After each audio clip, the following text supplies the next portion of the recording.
a última parte da nossa explicação. Como fazer então para calcular o coeficiente angular?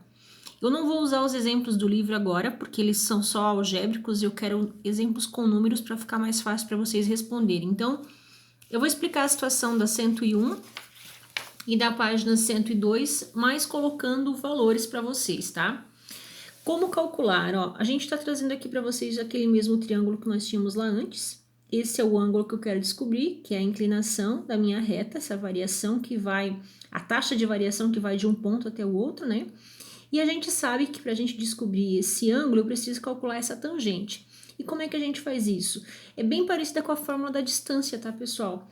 É só eu fazer y2 menos y1, ou yb menos ya, e x2 menos x1, ou xb menos xa. É só uma maneira diferente de estar representando ali no nosso esqueminha. Eu trouxe aqui para minha folha, com exemplos válidos, e a gente vai utilizar a seguinte formulazinha.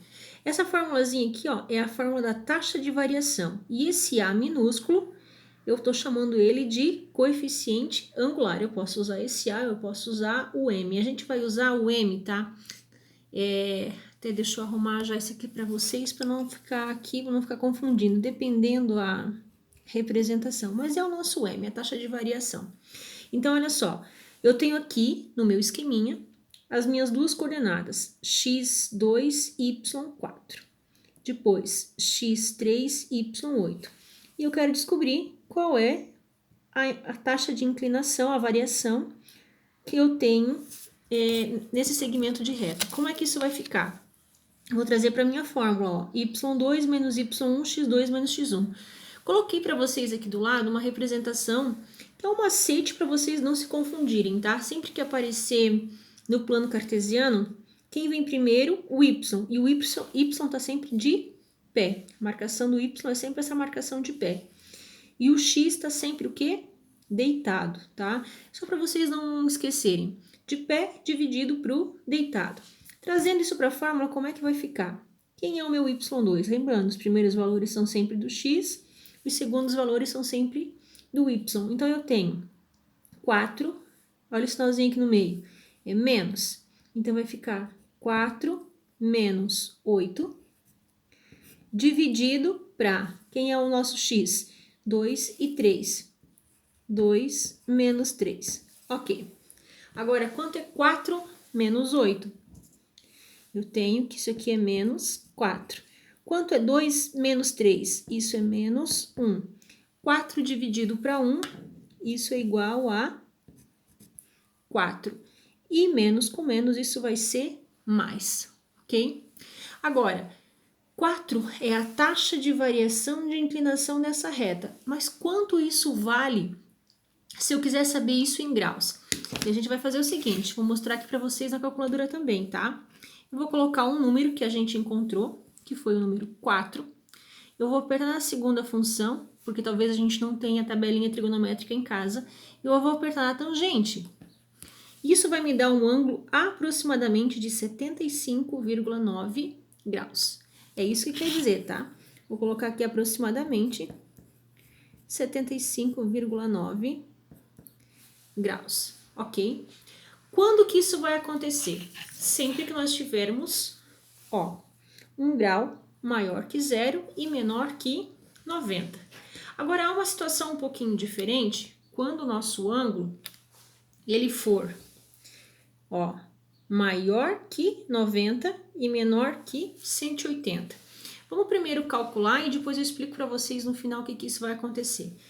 Aí eu tenho aqui coordenadas, meu x, meu y. Quem é o meu x, então? Ah, o meu y primeiro, né? Primeiro é sempre de pé, depois deitado.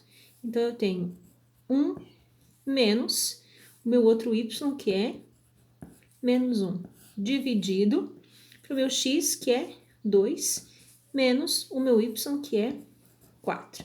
O que vai acontecer? Menos com menos, mais 1 mais 1, 2.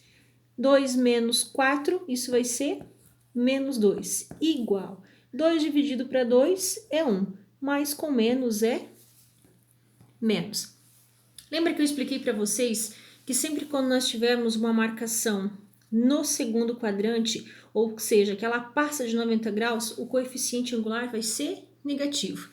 Como descobrir? Agora é essa marcação em graus, tá? A gente tem que sempre lembrar o seguinte, se eu tiver 1 grau na tangente positiva, que valor que ele tem?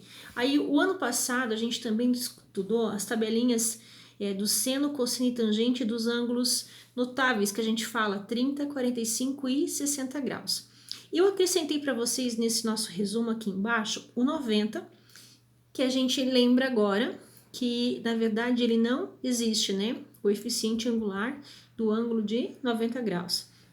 Então, 0 grau é 0, 30 graus era a raiz de 3 sobre 3, 45 graus era 1, 60 graus era a raiz de 3 e assim por diante. Valores que não são inteiros, eu aconselho vocês a usarem a calculadora. Mas nesse caso aqui, a gente vai pensar o seguinte. Nós temos um ângulo que ele me dá uma marcação de 45 graus. Por que eu sei disso? Porque a minha resposta é 1.